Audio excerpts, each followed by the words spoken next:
Hello. So I'm just going to go through a couple things that I found on Zoom, just in settings to set up your recurring meetings where we can be available and students can just join our recurring meetings, and then just some helpful settings to keep us and the students safe. So let me just share my screen. Okay, so this is my Zoom profile. So what you do is you just log into Zoom and you're going to hit up here. This is your account. And so when you get to your account, this tells you, this is just your profile. So right here, I have my personal meeting ID. So this is the same for me always. So this is the ID that a student would use, that I can use for my recurring meetings. And they can access it with this link here.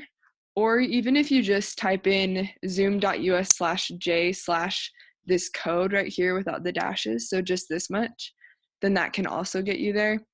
But I'll show you how to set up the recurring meetings. But first we'll go through just the profile a little bit. So you want to make sure you have your date and time zone correct, just for setting up timed meetings for students that set up for an appointment for a specific time. So make sure that's correct. And then I'm going to show you in settings some helpful things really quick.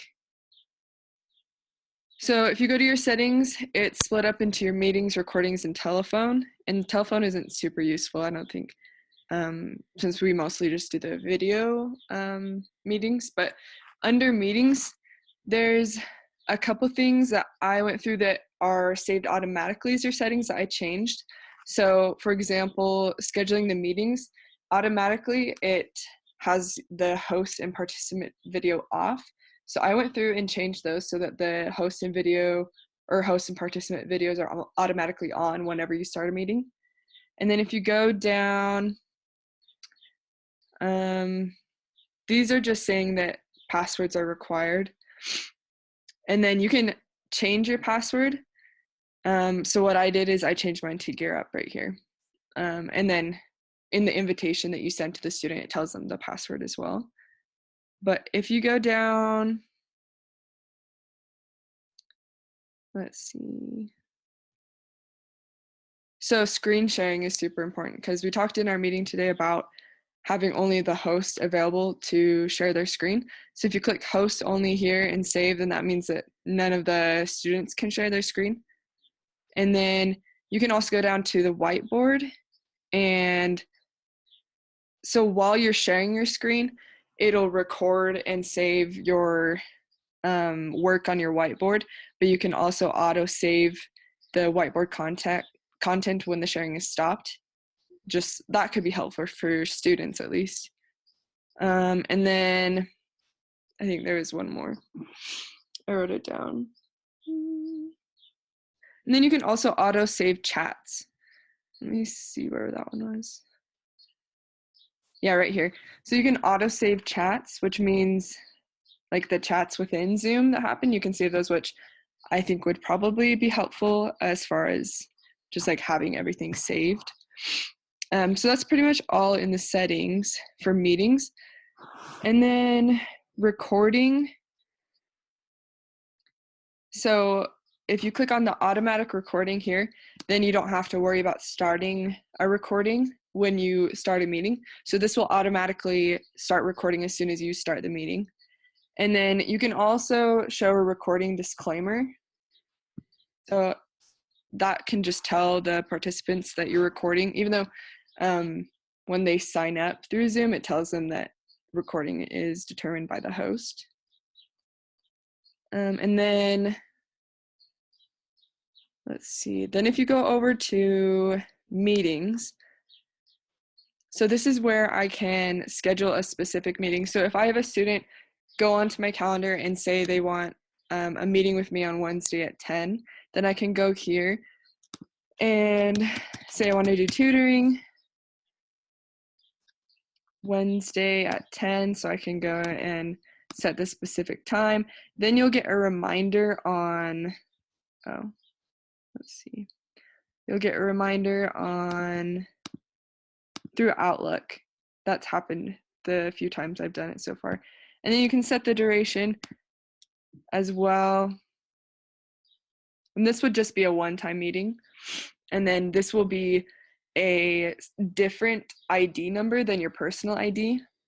And then you can also change the password. So I'll change it to Gear Up.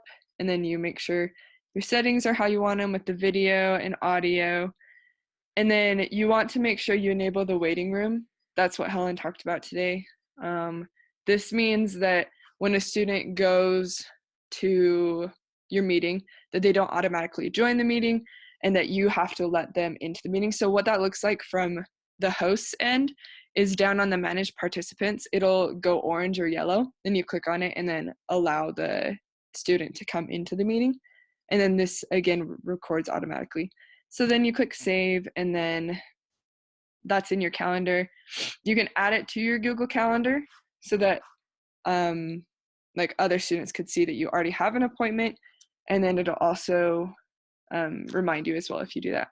And then here's the specific meeting ID for that specific appointment. And then there's this link right here that says copy the invitation. So if I click on that, that copies the information, and then once it's copied, then just go to your email and email the student this invitation, and then they'll use this to access it. So this is all the information that they need. So just copy the invitation, send it to them, and then they'll be able to access it. And then you just want to be available before the meeting starts so that they can get on and that you can let them into the meeting since they'll be in the waiting room. So then just hit the join now, and then that's how you start the meeting. And then for a recurring meeting, if you go to personal meeting room, so again, this is with your personal ID number.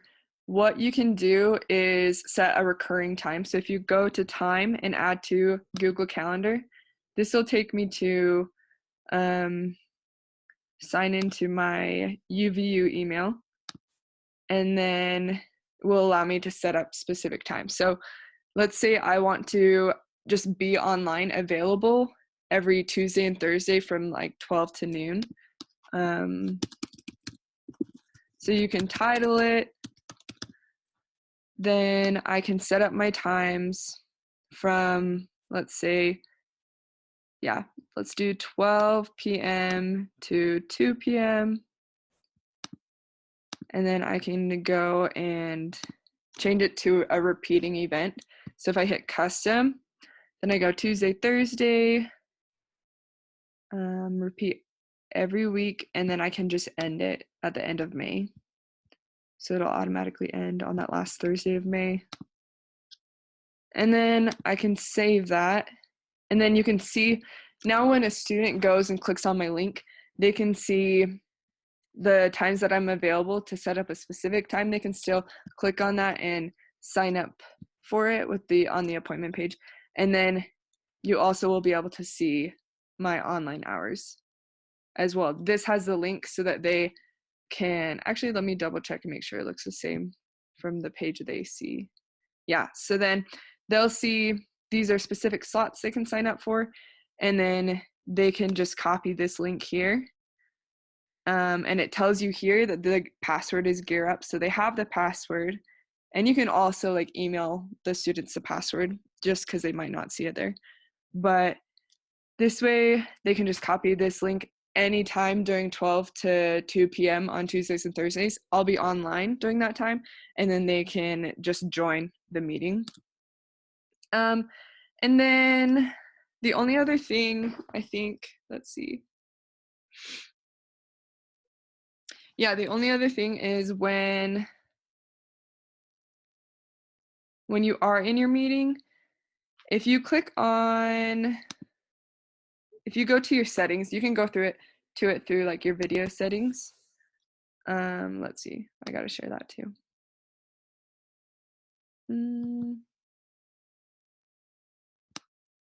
Okay, so if you go to your settings and go to recording, then you can change So at the end of every meeting, it'll automatically send your recording somewhere. And so what I did is I just chose to have it sent to my Gear Up folder.